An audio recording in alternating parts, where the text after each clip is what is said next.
Hoy os presento la herramienta de Website Forger. Es una herramienta, ¿vale?, que nos va a permitir suplantar sitios de inicio de sesión de repositorios oficiales, como pueden ser redes sociales como Instagram, Facebook, plataformas como Google y otros servicios. Esta herramienta está hecha para poder utilizarla, acceder desde nuestras redes y comprobar si nuestros sistemas detectan que estamos accediendo en un sitio falso, para así poder proteger pues o a las personas de nuestro hogar, a los empleados de nuestra empresa, etcétera. Es decir, para comprobar la seguridad de nuestros sistemas. De todas formas, otro fin que le podemos dar a esta herramienta es utilizarla para aplicarla con individuos y enseñarles cómo se tienen que dar cuenta e identificar un sitio web falso que va a robar sus datos. Para utilizar esta herramienta necesitamos varios requisitos, como puede ser, bueno, un sistema operativo compatible. De momento todas las distribuciones de Debian parecen funcionar, pero lo he probado en Ubuntu, lo he probado en Kali Linux y en Termux funciona, pero es inestable. Necesitamos Python, en concreto la versión 3.6 o superior, PHP, Apache 2 y NPM. Con estos requisitos simplemente accedemos al repositorio de GitHub, clonamos la carpeta, también la podéis descargar desde nuestra página web oficial y simplemente lo que hay que hacer es apagar la luz, ponerse las gafas y a hackear. Bien, vamos a hacer pues una demostración. Lo primero que tenemos que hacer es abrir la consola de nuestro dispositivo, la vamos a dejar en pantalla completa ahora mismo. Y si no tenemos Git, instalarlo con un comando básico. Esa información la tenemos en el archivo readme del repositorio de GitHub, ¿vale?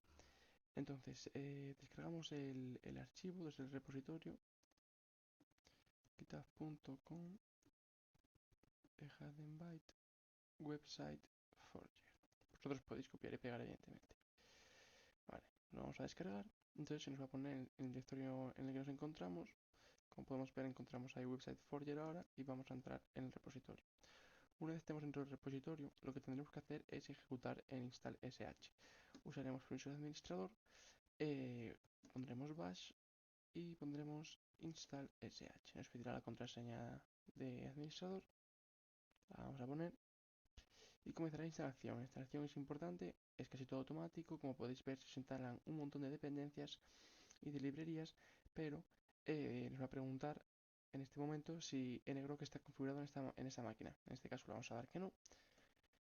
Y de acuerdo, se ha configurado. Entonces ahora tenemos que correrlo usando sudo python 3 web for py.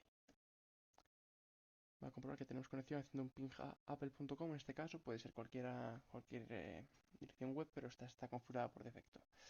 Bueno, aquí nos da un pequeño aviso de que evidentemente este programa se ha hecho con fines éticos, educativos, etcétera, es decir, para hacer cosas legales, y que si quieres ejecutar esto para otras cosas, porque te lo has encontrado por GitHub, que lo haces bajo tu propio riesgo. Le decimos que sí y nos aparece un menú básico. En este caso vamos a probar con Google, ya que acceder al correo electrónico es una de las principales fuentes donde se puede obtener muchísimo material a una víctima infectada y se puede vulnerar muchísimas de sus cuentas e inicios de sesión. Ejecutamos Google y en este caso vamos a usar ngrok. Viene preconfigurado con defecto, lo hemos instalado antes y es lo mejor. Vamos a decir que luego redirija a google.com. De acuerdo. Y aquí tenemos. Entonces, podemos configurar una DNS para nuestra interfaz de casa o ejecutar este link. Como podéis ver, venimos a la cuenta de Google, entonces ponemos test@gmail.com. Sí que vemos que tenemos una advertencia de que esta conexión no es segura.